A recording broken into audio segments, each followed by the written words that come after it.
Praise the Lord. கர்த்தருடைய பரிசுத்த நாமம் மகிமைப்படுவதாக. ரோமர் எழுதின நிருபம் 15ஆம் அதிகாரம் 21வது வசனம்.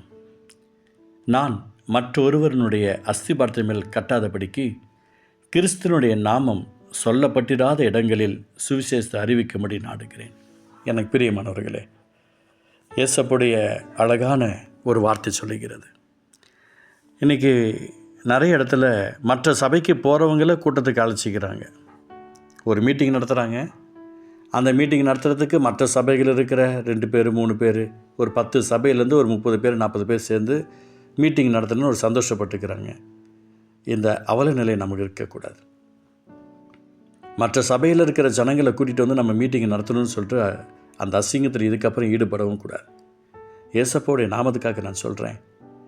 யாருக்காவது பலவீனத்தோடு சுவேந்தோடு மற்ற சபையில் இருக்கிறாங்கன்னா அவங்களுக்காக ஸ்தோத்திரம் பண்ணுங்க, அதோடு நிப்பாட்டிக்கோங்க. ஆனால் உலகத்தில் இருக்க ஜனங்கள் எவ்வளோ பேர் கஷ்டப்பட்டுருக்கிறாங்க. ஆறுதல் தேர்தல் பண்ண முடியாத எத்தனையோ பேர் ஹாஸ்பிட்டல் தடுமாறி கொண்டிருக்கிறவங்க இருக்க தான் செய்கிறாங்க. நான் உங்களுக்கு சொல்கிறேன், இந்த வார்த்தையை கேட்கிறவர்கள் அவங்களெல்லாம் இயேசுவுடைய அன்புக்குள்ளே கூட்டிகிட்டு வரதுக்கு நீங்கள் உங்களை ஒப்பு கொடுத்து ஜெபம் பண்ணுங்க. இந்த இடத்துல பரிசுத்த ஆவியானவர் பவுல் மூலமாக நம்மளோடு கூட இடைப்பட்டு கொண்டிருக்கிறார். நான் மற்றொருவனுடைய அஸ்திபாரத்தின் மேல் கட்டாதபடிக்கு கிறிஸ்துவனுடைய நாமம் சொல்லப்பட்டிராத இடங்களில் சுவிசேஷத்தை அறிவிக்கும்படி நாடுகிறேன். அதனால தான் உங்களுக்கு நான் சொல்கிறேன், இன்றளவும் இந்த விஷயத்தில் ரொம்பவும் கருத்தாக இருக்க வேண்டும் என்று நான் விரும்புகிறேன்.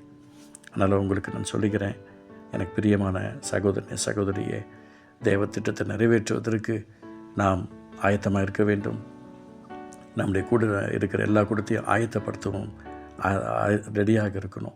ஏன்னா இந்த தினத்தில் நம்ம தவறிடுறோம், சின்ன சின்ன விஷயங்களை தவறிடுறோம்.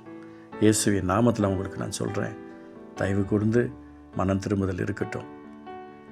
இயேசப்பாவை பற்றி கேள்விப்பட்டிராத, பரிசுத்தாவினை குறித்து கேள்விப்பட்டிராத, பிதாவின் வார்த்தை குறித்து கேள்விப்பட்டிராத ஒரு மனுஷனுக்கு ஒரு மனுஷிக்கு கர்த்தருடைய வார்த்தையை சொல்ல ஆயத்தமாக்குங்க. இந்த வார்த்தையை கேட்கிற நீங்கள் யாராக இருந்தாலும் எந்த சபைக்கு போகிறீங்களோ நீங்கள் உருவாக்குகிற ஆத்துமாக்கள் அந்த சபைக்கு கூட்டிகிட்டு போகிறதுக்கு முயற்சி பண்ணுங்கள். நீங்கள் போகிற சபையில் வெறும் கையோடு போகாதீங்க, அது நல்லா இருக்காது. ஆத்துமா ஆதாயம் செய்யணும். இந்த வார்த்தை கேட்குறவங்களுக்கு நான் சொல்லிக்கிறேன், தேவ சமூகத்தில் நீங்கள் உட்காரும்போது யாரையாவது ஒருத்தரை ஆண்டவர் சமூகத்தில் கூட்டிகிட்டு போய் சேர்ப்பதற்கு ஆயத்தமாக்குங்க. வெறுங்கையாக பரலோகம் போகிறதுக்கு பிளான் பண்ணாதீங்க. வெறுங்கையாக சபைக்கு போயிட்டு வந்துட்டு இருந்தீங்கன்னா பரலோகத்துக்கு எப்படி நீங்கள் நல்லா நிறைவாக போகணும்னு நினைக்கிறீங்களா? அப்படி கிடையாது. நான் இயேசுவின் நாமத்தில் நான் சொல்லிக்கிறேன், மனம் திரும்புதல் இருக்கட்டும். அதனால் மற்ற சபைக்கு போகிறவங்கள்ட்ட நீங்கள் சந்தோஷமாக பேசுங்க, வாங்க போங்க, எங்கள் சர்ச்சில் மீட்டிங் நடக்குது இங்கே வாங்கன்னு கூப்பிடாதீங்க. நான் சொல்கிறேன், இயேசுவின் நாமத்தினால இயேசப்பாவை குறித்து தெரியாத ஜனங்களை, அவருடைய பாசத்தில் நேசத்தில் நடக்காத ஜனங்களை ஆண்டவரத்தில் கூட்டிகிட்டு வாங்க. அதை தான் கர்த்தர் விரும்புகிறார். இந்த வார்த்தை நிச்சயமாக உங்களுக்கு ஒரு மாற்றத்தை உருவாக்கும் என்று நம்புகிறேன். மனமாற்றல் உண்டாகட்டும்.